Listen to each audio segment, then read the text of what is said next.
mungkin perlu juga disampaikan ini Pak, apabila ada larangan untuk menjual padi keluar Kabupaten Aceh Tenggara, apakah ada upaya ataupun memang rencana pemerintah untuk menampung padi tersebut? Seperti apa itu? Ya, berkaitan dengan itu ya, kita memang belum mendapatkan penegasan dari Bapak Bupati, ya, apakah itu dilakukan oleh pemerintah daerah. Tapi nanti akan kita lihat ya situasi yang berkembang bagaimana. Untuk sementara ini tidak diperkenankan. Ya. Kalau seandainya nanti memungkinkan itu bisa di luar, ya, karena yang perlu mencukupi larangan itu kan kegunaannya untuk mencukupi wilayah kita. Dalam situasi tertentu itu memang masyarakat pemerintah punya kewenangan untuk mengatur itu. Nah, tapi nanti kita lihatlah situasi berkembang ya. Kan ini tidak terus menerus dilarang ya. Mungkin nanti kalau situasinya pemerintah daerah ya tentulah akan menampung itu kalau memang tidak memungkinkan untuk dijual keluar daerah. Saya kira itu. Oke, baik. Mungkin selanjutnya kita bahas terkait anggaran mungkin ya. Ya. Karena bisa dibilang anggaran untuk COVID ini sangat luar biasa. Bisa dikatakan kurang lebih sekitar 28M atau 27M. Ya. Nah, baik. Lain lagi anggaran dari dana desanya. Itu pun mungkin dipotong-potong lumayan banyak juga ya Bang ya. Nah, anggaran yang begitu fantastis, mampukah tim gugus Kabupaten Aceh Tenggara memberikan rasa aman kepada masyarakat agar corona ini tidak masuk ke wilayah kita seperti itu Pak? Jadi terkait masalah anggaran, saya di sini di Kabupaten sebagai wakil sampai detik ini pun saya belum tahu jumlah anggaran diperuntukkan Presiden COVID, saya belum tahu. Ya. Jadi mungkin itu mungkin bukan ranah saya, mungkin di sini lebih ininya mungkin Pak Bupati di sini selaku ketua gugus tugas dalam hal ini. Tapi terkait keamanan ini, kalau keamanan dalam kondisi apapun kan kita Polres Aceh Tenggara selaku yang punya tugas pokok dalam rangka Harkamtibnas. Nah, tentunya kami punya cara sendiri ya kan, ataupun punya pola sendiri dalam rangka menghadapi situasi keadaan penyebaran COVID-19. Contohnya misalkan dalam hal ini pun sekarang Polres Aceh Tenggara sedang menggelar 2 operasi kepolisian. Yang pertama operasi Amanusa 2, yang mana sasaran kegiatan operasi kepolisian ini adalah yaitu kita bagaimana melakukan upaya-upaya pencegahan terkait masalah penyebaran COVID-19 di wilayah Aceh Tenggara.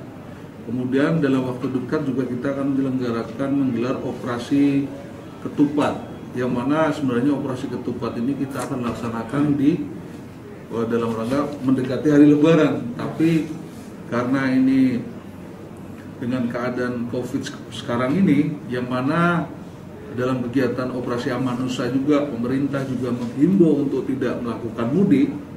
Jadi operasi Ketupat yang awal mulanya kita melaksanakan pengamanan bagi para pemudik, sekarang dilaksanakan lebih awal. Harapannya apa? Kita menghimbau kepada masyarakat untuk tidak mudik. Nah, jadilah ini upaya-upaya kami dalam rangka mendukung pemerintah dalam rangka upaya pencegahan penyebaran COVID-19. Nah, terus terkait masalah ini menjelang megang, ini menjadi tradisi di Aceh. Kita pun hari ini pun nanti kita mau mengumpulkan beberapa stakeholder yang sama-sama untuk mengajak berperan, yaitu seperti Satpol PP, Dinas Perhubungan. Mungkin sore nanti setelah sholat asar kita ingin duduk dengan mereka untuk melakukan kegiatan terkait masalah pengamanan acara megah yang menjadi tradisi di wilayah Aceh Tenggara. Bagaimana ini Bang untuk menyelesaikan kekisruhan di dalam masyarakat seperti ini? Jadi saya pada prinsipnya setuju apa yang disampaikan oleh Bapak Kapolres tadi, bahwasanya gugus terdepan itu bukan hanya tim kesehatan saja, bukan hanya tim medis saja, tetapi gugus terdepan itu adalah masyarakat. Nah, masyarakat ini langsung bersentuhan dengan desa, masyarakat ini ada di desa. Makanya bisa dikatakan desa ini termasuk gugus terdepan dalam penanganan COVID-19 ini. Nah, terkait dengan masalah BLT ini, memang kita perlu memberikan pemahaman kepada masyarakat, warga-warga kita yang ada di desa. Inilah tugas kepala desa dan itu sudah kita dorong melalui ATC. Untuk BLT ini sudah jelas ya melalui Permendes nomor 6 tahun 2020, perubahan Permendes nomor 11 tahun 2019 tentang prioritas penggunaan dana desa, dan itu sudah dijelaskan kembali pada surat Menteri nomor 1261 bahwasanya ada 3 kriteria ya, yang kita prioritaskan dalam penanganan COVID-19 ini, khususnya dari dana desanya. Pertama itu apa? Yaitu untuk pencegahan dan penanggulangan COVID-19. Yang kedua itu PKTD, pada karya tunai desa, dan yang ketiga itu ada BLT, bantuan langsung tunai dari dana desa. Nah, ini memang betul menjadi konflik di tengah-tengah masyarakat kita, karena harapan masyarakat semuanya bagi rata. Memang kita lihat kalau permasalahan sekarang ini, masyarakat ini kan susah mendengarkan omongan atau instruksi dari Bapak Kapolri misalnya ya, menjaga social distancing atau berdiam diri di rumah. Jadi makan kami bagaimana? Ini permasalahannya. Jadi masalah desa ini cukup kompleks sebenarnya. Bukan masalah mampu tidak mampu kadang-kadang. Kenapa itu dapat, saya tidak dapat. Sebenarnya dana desa ini milik bersama, itu yang terkadang yang ada di benak mereka seperti itu. Sebenarnya sudah jelas, dan desa itu wajib mengalokasikan BLT itu dari dana desanya. Bagi desa ya, yang tidak mengalokasikan BLT ini untuk tahap pertama ini, maka dipastikan nanti pada tahap ketiga itu tidak akan dicairkan dana desanya. Ini sudah jelas pada PMK nomor 40 tahun 2020. Permintaan desanya unik. Sebelum Indonesia ini merdeka, desa sudah ada. Mereka sudah punya cara sendiri mengatur bagaimana mengatur masyarakatnya. Begitu juga dengan masalah BLT ini. Pada tanggal 25 Maret 2020, Desa Badar Indah membagikan sembako ke seluruh warga Desa Badar Indah. Nah, dari mana regulasi yang kita acu sebenarnya? Jadi yang kita jalankan itu adalah amanat undang-undang. Sudah jelas amanat undang-undang nomor 6 tahun 2014 itu tentang desa. Di sanalah lahirnya semuanya. Ada kewenangan desa di sana. Dan diatur kembali pada Permendagri nomor 47 tahun 2015. Di sana ada kewenangan desa, yaitu ditetapkan melalui musyawarah. Dan Menteri Desa mengeluarkan Permendes nomor 16 tahun 2019 tentang musyawarah desa. Nah, memang musyawarah desa ini adalah forum tertinggi dalam mengambil keputusan yang dibutuhkan desa itu sendiri. Seperti itu dia. Karena desa ini, kita juga sudah konsultasi kemarin ke Komisi 3 DPR RI, ya. Tidak apa-apa. Karena desa itu tidak sama semua kebutuhannya. Ini loh, desa ini mungkin butuh A, tetapi desa saya butuh B. Jadi tergantung keputusannya. Contoh masalah BLT ini. Memang sudah ada nomenklatur kriterianya, itu ada 14 poin yang berhak menerima BLT ini. Tetapi di bawah itu, di Jukdes, itu telah ditetapkan. Data orang miskin boleh ditetapkan melalui musyawarah desa. Memang kewenangan desa ini sungguh luar biasa seperti itu sebenarnya. Berarti kalau kita mengacu ke 14 kriteria, mungkin yang bisa dikatakan Aceh Tenggara ini bisa 0 itu untuk mendapatkannya. Kalau kita ikuti ke 14-nya seperti itu. Berarti pemerintah desa punya hak untuk mengubah regulasi tersebut. Bukan mengubah sebenarnya. Desa itu punya wewenang melalui musyawarah desa, itu keunikannya desa ini. Seperti itu. Selanjutnya mungkin ini terkait ini kebetulan juga dari Kepala Desa Bandar Indah ya Pak ya. Yang pertama kali membagi sembako menurut saya. Apa dasar hukum Abang membagikan sembako kepada masyarakat? Sebenarnya kalau dikatakan pertama kali itu bukan Bandar Indah sebenarnya. Ada Desa Bambil pada tanggal 24 Maret itu yang sudah membagikan sembako, dan kami tanggal 25 Maret ya. Tadi 24, tanggal 25 Maret ini kami bagi sembako.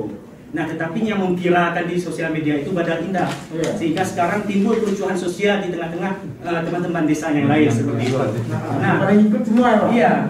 Jadi masalah regulasinya seperti yang saya sampaikan tadi, sudah jelas melalui Undang-Undang nomor 6 tentang desa. Di sana ada kewenangan desa itu apa, ada Permendagri nomor 47 tahun 2015, perubahan Permendagri 43 tahun 2014 tentang pelaksanaan Undang-Undang nomor 6 tersebut. Nah, di sana pada pasal 20 dikatakan bahwa ada musyawarah desa yang menetapkan hal-hal yang strategis yang selanjutnya akan diatur oleh Menteri Kementerian Desa.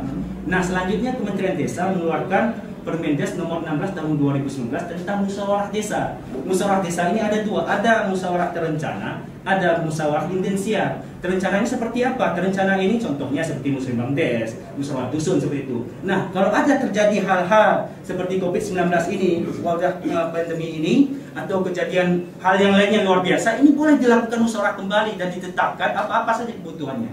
Nah, terkait kami membagikan sembako ini, setelah kami menetapkan status desa menjadi desa siaga darurat bencana non alam COVID-19 sesuai dengan instruksi Bapak Bupati melalui surat edaran beliau, maka kami adakan musyawarah yang dipimpin oleh Ketua BPK.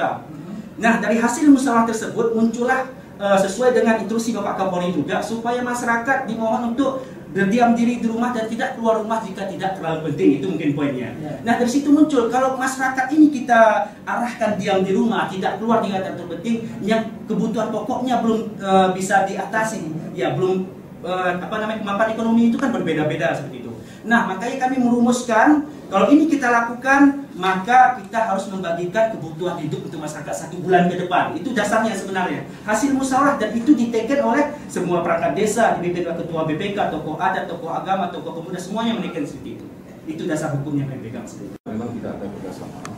Namun yang tertera di SK tadi kita sudah sudah bekerja sama secara masif bersama jajaran pemerintah untuk melakukan pemberitaan yang sebenarnya aja, yang sebenarnya tanpa ada embel-embel yang lain.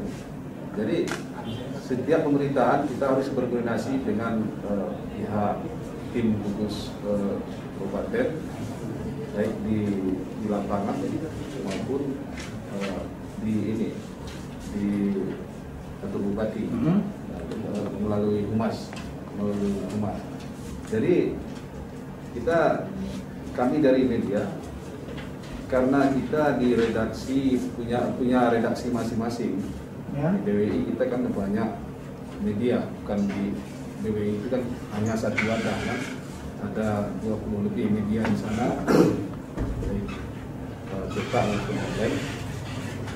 Jadi kita sesuai dengan aturan kaidah dalam penulisan berita, kita tidak menampilkan berita-berita atau tidak mengambil berita-berita dari Facebook. Adapun berita di Facebook, dia sudah jadi berita, misalnya berita online, mereka share di Facebook. Nah, itu memang kita secara tulisan dan isinya kita sudah bertanggung jawab masing-masing ke redaksi. Ya, karena mayoritas masyarakat di Aceh Tenggara masih pengguna Facebook gitu ya. Ya betul. Jadi ada online, ada cetak, ya kan mereka di share di Facebook kadang-kadang. Jadi kita kadang ada sebagai rekan-rekan media yang tidak memiliki media cetak, yang online dia langsung share Facebook, bahkan yang cetak pun dia foto di share ke Facebook. Oke, baik.